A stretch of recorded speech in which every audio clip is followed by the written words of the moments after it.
Como viese la mujer, se trata de una manera de entender las cosas. Todo empezó por la escucha, haber escuchado a la criatura en vez de escuchar al creador. Y la escucha provoca una distorsión en la vista. Como viese la mujer que el árbol era bueno para comer, apetecible a la vista. Ya de entrada hay una diferencia en la descripción de los árboles que se hizo en el capítulo 2. En el capítulo 2 los árboles son descritos primero como deleitosos a la vista, después como buenos para comer. Agudamente el autor ahora pone el orden en el que hoy están las cosas. Después del pecado o precisamente del proceso que te lleva al pecado, lo único que importa es llenarte la barriga, acumular bienes, satisfacer las necesidades más básicas, aunque la vida se haga más triste, aunque la vida se haga menos gozosa. Ahora ha pasado a segundo término lo apetecible, lo deleitoso a la vista. Y lo primero que se subraya es bueno para comer. Como si el hombre hubiera anulado las otras dimensiones de la vida y hubiera absolutizado una. Y aquí me detengo porque hay un pasaje fundamental de una carta escrita por Angelo Roncalli cuando era nuncio papal en Turquía, precisamente en esta tierra donde surgen estas historias bíblicas. Ahí era nuncio Roncalli, lo mandaron así un poco para deshacerse de él porque era una pieza incómoda en la curia y había enemigos de él en la curia y mejor mándelo ahí a un cargo diplomático y ya lo mandaron al pobre a aprender turco. Bueno, en una de sus tardes de soledad, el bondadoso Angelo Roncalli, que nadie nunca se hubiera imaginado, ni la madre que lo parió, que iba a ser el próximo papa, estando en su estancia, escribe una carta a uno de sus mejores amigos del seminario, Lucio Bonolli, y le dice, he descubierto en esta soledad y en esta aridez que me provoca el encargo que me ha dado hoy el Señor, dado que es la iglesia la que me ha mandado acá, yo tengo que descubrir que es el Señor el que me quiere aquí. En esta aridez y en esta soledad he descubierto que la más poderosa fuerza que mueve al corazón humano es el intento de garantizar por sus propios medios la subsistencia, olvidando uno de los pasajes más importantes del maestro nazareno. No os preocupéis de qué vais a comer. De eso me preocupo yo que soy Dios. De eso se preocupa el Padre. Eso quítalo de tu cabeza. No debe entrar en tu cabeza esa preocupación. De eso se encarga Dios. Los conflictos que estaba habiendo en Turquía en ese momento, que eran por tierras, le llevaron a pensar a Angelo Roncalli lo que significa que el hombre quiera garantizar a fuerza de puñetazos o de balazos su vida, su sustento. Y cuando lo único que importa es su vida y su sustento, todo lo demás desaparece. Ya no es capaz de captar la belleza del mundo, ya no es capaz de gozar de una melodía, ya no es capaz de disfrutar la vida que Dios le ha dado, porque cree que él tiene el encargo, la pesada encomienda de garantizar su sustento, y eso es un gran engaño. Del sustento se encarga Dios. Angelo Roncalli, próximo Papa, Juan 23. Aquí la mujer queda obsesionada con un solo aspecto, comer. Y comer es una de las pulsiones más poderosas e imperiosas del corazón humano. Y si estamos solos en el universo, solos en el mundo, esa pulsión lo gobierna todo. Si no estamos solos y además estamos acompañados de alguien que nos dice, ¿qué crees de eso? Despreocúpate que me encargo yo, de eso me encargo yo. Si creyéramos esa parte del evangelio nomás, nuestra vida sería gozosa, feliz, armoniosa. Voy a decirles algo de mi experiencia personal del año pasado.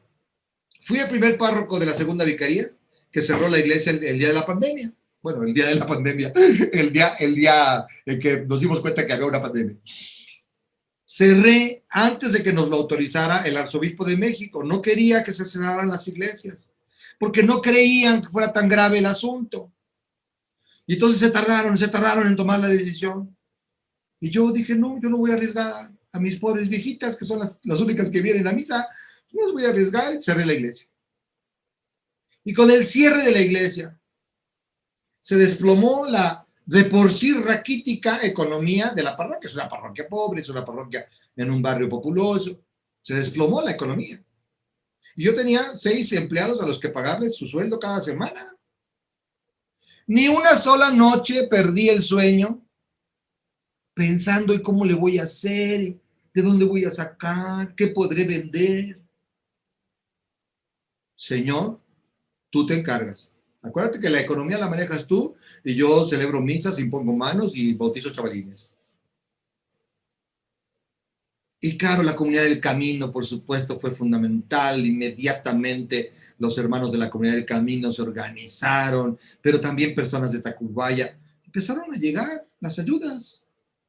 Ni una sola semana a ninguno de mis trabajadores le tuve que suspender el sueldo, ni siquiera disminuir, como hizo la parroquia vecina, que les bajó el sueldo primero a la mitad a todos y luego corrió a la mitad de los empleados. Yo entiendo, pobre párroco, estaba desesperado y primero les bajó a la mitad del sueldo. Ya de por sí los sueldos que pagamos en las parroquias son miserables, raquíticos, y ahora bájaselo a la mitad. Pues no. Dije, eso no lo voy a hacer, eso no lo voy a hacer. Nunca se me fue el sueño. Nunca he desconfiado de la providencia de Dios, nunca. ¿Será porque lo mamé? Eso lo mamé. Mi familia era una familia sin dinero. Mi padre era un destripaterrones que todo lo dilapidaba, lo que no se lo bebía, se lo gastaba en quién sabe qué estupideces. Hacíamos hasta bromas, no seremos nosotros la casa chica. No, seguro no había casa grande. Pero pues no había dinero. Y nunca pagaba colegiaturas y no pagaba la renta. Nos corrieron de todas las casas, siempre con juicios de expulsión porque nunca pagó la renta. Y nos corrieron de todas las escuelas porque no pagaba la colegiatura. Hasta que por fin tuvimos beca y ya en secundaria y en prepa ya éramos becados. Pero, ¿y mi madre? Siempre ante el Sagrado Corazón, de rodillas. Nunca nos faltó, nunca, un plato de lentejas. Un plato de hígado encebollado que sabía horrible, pero mi mamá decía que nos daba mucho hierro y además era muy barato. Bueno, pues hígado encebollado y lentejas. Nunca nos faltó zapatos y ropa. Claro, no la compraba mi papá, los tíos y los primos nos daban, todo el mundo nos daba. Nunca fue una preocupación para mí porque nunca lo fue para ella. Mi madre nunca vivió angustiada. Cantaba todos los días. Era una mujer alegre, sus carcajadas eran la música de esta familia. Y el inconsciente de mi padre sufría menos. Él llegaba, se echaba su copita y órale, hasta el día siguiente. Nunca se preocupó por las deudas. Pero yo aprendí a confiar en Dios. Hasta estudié en La Salle, una escuela fifí, como diría el peje. ¡Oh! Sin pagar un quito, porque como salí con promedio de 10 en la secundaria, así 10 cerrado, como un mugroso nerd, me dio beca a la UNAM y nunca pagué un peso. Los lasallistas les daban un coraje porque decía la beca ni inscripción siquiera. El documento de la UNAM decía ni inscripción siquiera. Nunca pagué un peso en La Salle. Dios nunca me ha abandonado, nunca. Por eso entiendo lo que decía Angelo Roncalli. Si el hombre no confía en que Dios se va a encargar de sus necesidades, no hay nada que hacer. Tiene que dedicarse desaforadamente a conseguir. Y nunca será suficiente, siempre querrá más, siempre querrá más. La mayor libertad, decía Francisco de Asís, la mayor libertad que me ha dado Dios es la pobreza. No necesitar nada. Y el día que su padre le reclamó que hacía caridad con lo que era de su padre y no con lo suyo, se desnudó ahí en plena plaza pública ante el obispo Guido. Órale, estas son tus cosas, ¿no? Bueno, ahí te las dejo. Desnudo. El obispo se quitó la capa y ya lo tapó, porque cómo iba a estar ahí encuerado ante toda la gente, ¿no? Libre. Ya no tengo nada de Pietro Bernardone, ya no tengo nada. ¿Ahora qué me vas a reclamar? Somos esclavos de tantas cosas, ¿no es cierto? Nos quedamos en el versículo 6. Este versículo tremendo en el que ella está contemplando el árbol y está deliberando en su interior. Está dejando que las palabras de la serpiente le hablen y la palabra de Dios va desapareciendo poco a poco de su corazón, de su mente. De pronto ahí está ese colosal árbol con ese fruto que es bueno para comer. Y también quizás hasta apetecible. Eso ya pasó a segundo término. Lo que ella quiere es garantizar su vida.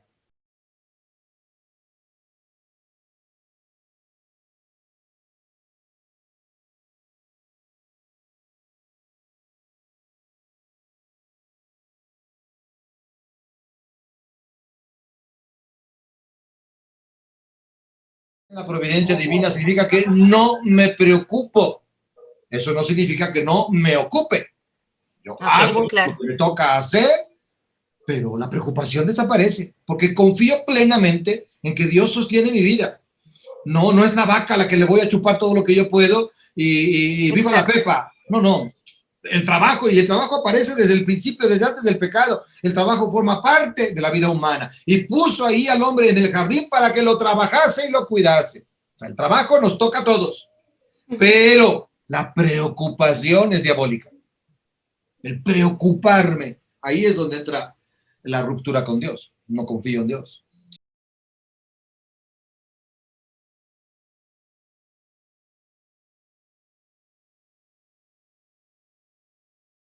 La respuesta está precisamente en este capítulo del Génesis, porque ese mandamiento de amar a Dios sobre todas las cosas es posterior a la caída. O sea, el corazón al que se le da el mandato es un corazón caído. El que Dios tenga que mandar que lo amemos habla de la terrible situación en la que nos ha colocado el pecado. Tenemos que recibir el mandato del amor en vez de que el amor brotara espontáneamente tan solo por el agradecimiento de existir. Entonces, el decálogo está pensado para corazones torcidos, que son todos los de los seres humanos. O sea, no hay nadie que no tenga el corazón torcido. Está pensado para el hombre post-amartológico, el hombre posterior al pecado, que es el único hombre del que hacemos experiencia. También el yavista, cuando escribe su relato, está tratando de iluminar la vida del único hombre que conocemos, que es el hombre pecador. No conocemos al hombre en estado de pureza, ¿no? Ese hombre es un teologúmeno, es un constructo teológico. El único hombre del que hacemos experiencia es el hombre caído. Y entonces el mandato del amor de Dios como primer mandato, que además es un texto que vamos a ver en nuestro curso, es un mandato vertiginoso, que es como si se rompiera una presa y todo lo demás es consecuencia de la ruptura de la presa. Ya lo veremos, porque es fabuloso el decálogo. Pero, ¿por qué no podemos? Pues porque el hombre en su libertad decidió la autonomía absoluta.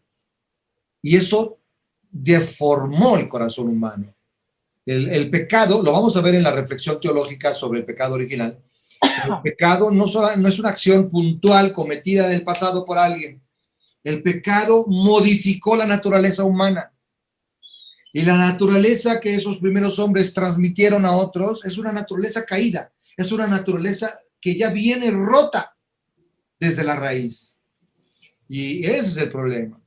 Claro que Dios no abandona al ser humano y permanentemente está inventando nuevas maneras de atraer su corazón. Podría haber hecho de los hombres robots que simplemente respondieran a una programación. Pero decía San Ambrosio, pero eso nunca le habría dado gloria. Estoy de acuerdo. Solo glorifica a Dios la entrega de un corazón libre. los corazones no libres no hubieran cometido nunca ningún pecado, no existiría el mal, el sufrimiento en la tierra, pero tampoco habría gloria de Dios, porque no habría un amor libre que le respondiera. Entonces la libertad es un terrible riesgo que Dios se juega.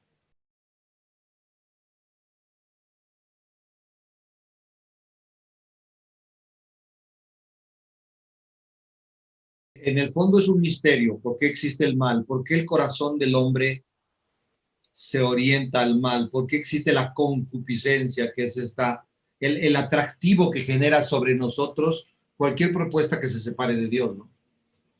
Es un misterio. La Biblia constata que esto es así y trata de encontrar no el origen primigenio, porque no habla de eso el Génesis, sino el origen antropológico. O sea, ¿qué pasa en nosotros, en este corazón que consideramos corazón caído? Es un corazón caído, no es un corazón empecatado.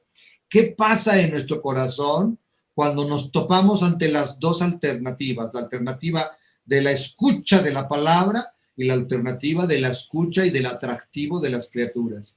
¿Qué pasa en nuestro corazón? Y tiene mucho que ver con lo que notó John Roncalli en Turquía, el imperativo de la sobrevivencia, del llenar el vientre. Estamos tan profundamente necesitados de Dios que creemos que lo que tenemos es hambre de cosas, y hambre de poder, y hambre de belleza, y hambre de placer. Creemos que esas hambres son las que nos mueven y atormentan, y es una gran mentira.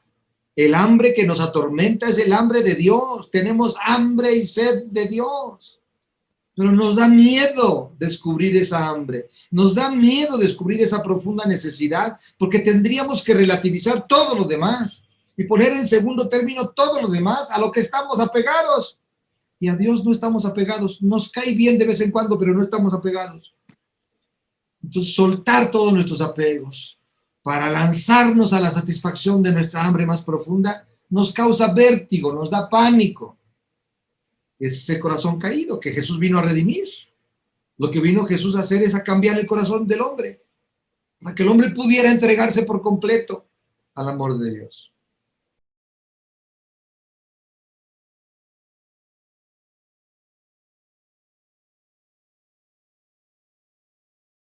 El bautismo, más que perdonarnos el pecado, porque no es que no nos perdona el pecado, el bautismo, el pecado original. Si se bautiza a un adulto, sí le quedan perdonados todos sus pecados personales. Pero a un niño que no ha cometido ningún pecado, un niño de brazos, el único pecado que se le podría champar es que haber mordido muy fuerte el pezón de su madre, pero fuera de ahí, nada. No se le perdona ningún pecado, se le introduce en el ámbito de la gracia, que es diferente. El ámbito de la gracia es el antídoto que Jesús inaugura con su Pascua, con su muerte y resurrección, para que podamos orientar el corazón con libertad hacia Dios. En ese sentido, la Pascua de Jesús cancela los efectos perniciosos que el pecado original trajo a la humanidad, que es el distanciamiento de Dios. Entonces, no es que se le perdona al bebé un pecado personal, no. De alguna manera Dios le otorga una liberación de la herencia pecaminosa que ha recibido. Él nace en un mundo lleno de pecado, en un mundo empecatado, y viene de una herencia, de unos antepasados pecadores todos. O sea, la humanidad se separó de Dios, ese es el punto de partida de la historia bíblica de la salvación.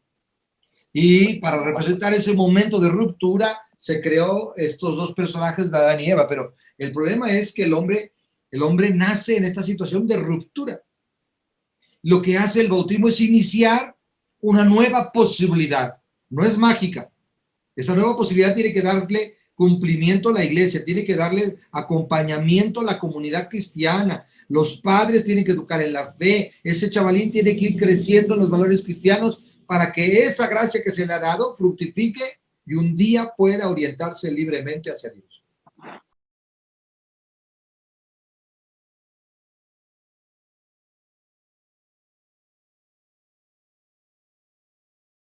el pecado no es un ejercicio de libertad, es un ejercicio de esclavitud, de atadura, Ajá. y que nace precisamente de la confusión, como tú lo dices muy bien, que en el fondo es la distorsión de la realidad, ¿no?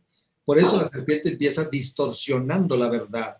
No la niega categóricamente al principio, solo la distorsiona un poco. ¿Cómo es que no podéis comer de todos los árboles del jardín o de ninguno de los árboles del jardín?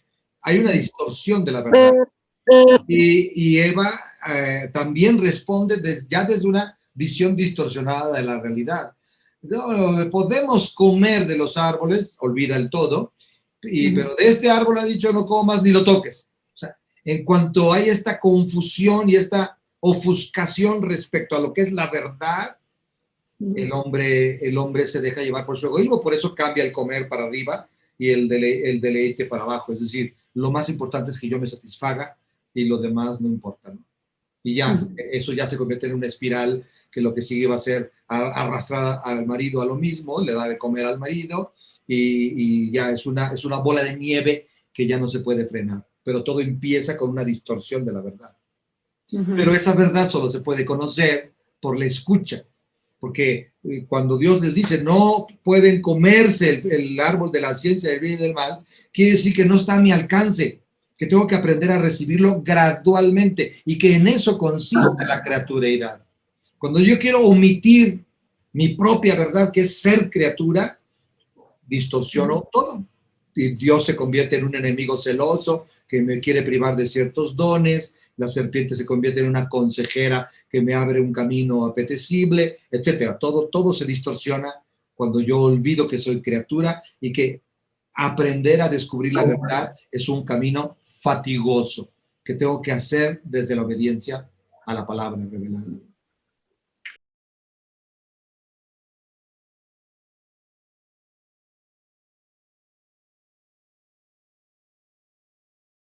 Ya de entrada el yavista realiza un mecanismo de personificación del mal para poder desarrollar la historia, el relato, que a él le sirve como vehículo para su teología. Pero trata de desdoblar lo menos posible el problema. O sea, el problema surge en el interior del corazón humano, aunque se tiene que valer de la figura de la serpiente para que haya este diálogo, etcétera, ¿no? Posteriormente, la figura del diablo entra en la cultura bíblica, en la época en la que los judíos están en contacto con Babilonia, presos del destierro en Babilonia, y después sometidos al gobierno persa, que resulta mucho más benévolo para ellos y que incluso les ayuda a regresar a la Tierra Santa y reconstruir el templo, etc. Pero esa cultura es muy poderosa en la angelología y en la demonología. Entonces entra la figura del diablo. Una de las imágenes con las que se representaba el diablo en la cultura mesopotámica era un gran dragón, una especie de serpiente, nada más que sí con patas, y enorme, ¿no? Y entonces fue muy fácil para los judíos primero y luego para los cristianos identificar ese dragón con la serpiente del Génesis. Y entonces se empieza a hablar del tentador, se empieza a hablar del que pone tropiezos, del tramposo, etcétera, ya personificándolo tal cual como demonio, como Satanás. Para colmo, Jesús de Nazaret, ya en su época, en el siglo I, Jesús de Nazaret, pues creía en el demonio como creían ya todos los judíos. O sea, la creencia en el demonio como un ser personal ya era algo prácticamente universal. Y Jesús era un hombre de su tiempo, y entonces él también creyó, y se refiere a él varias veces de manera personal, el príncipe de este mundo, etcétera, y creía en él como un ser personal. Nosotros hoy, con los estudios de las ciencias bíblicas, podríamos tener un acercamiento al dogma diferente, en el sentido de que no necesariamente tenemos que creer en un ser personal, mucho menos en el mito del ángel caído, Lucifer, que ansiaba ser como Dios, etcétera, que todo eso viene de la mitología persa, ni bíblico es. No tendríamos que creer necesariamente en un ser personal que está viendo cómo le pone traspiés a los hombres, pero sí en una fuerza que actúa no solo ya desde dentro, sino también desde fuera. porque el mal se ha institucionalizado, el mal se ha hecho parte de la cultura, el mal también ejerce un influjo desde fuera de la conciencia, sobre la conciencia. La Biblia en los primeros siglos lo personifica lo menos posible. El mal está en el corazón humano. El creador del demonio es el corazón empecatado del hombre. Dios no creó al demonio. ¿Y de dónde surge el demonio? De nuestro corazón. Por eso Jesús invita a la pureza del corazón, a limpiar el corazón, a expulsar los demonios del corazón, etcétera, ¿no? Entonces sí existe el mal como tal y el mal sí actúa sobre nosotros. Ya que alguien quiera creer que eso es una persona, además, con nombre y apellido, llamado diablo y apellidado Satanás, bueno, pues ya es cuestión de cada uno, pero el dogma católico no nos obliga a creer eso, nos obliga a creer en la existencia real del mal como una fuerza que actúa sobre nuestra conciencia.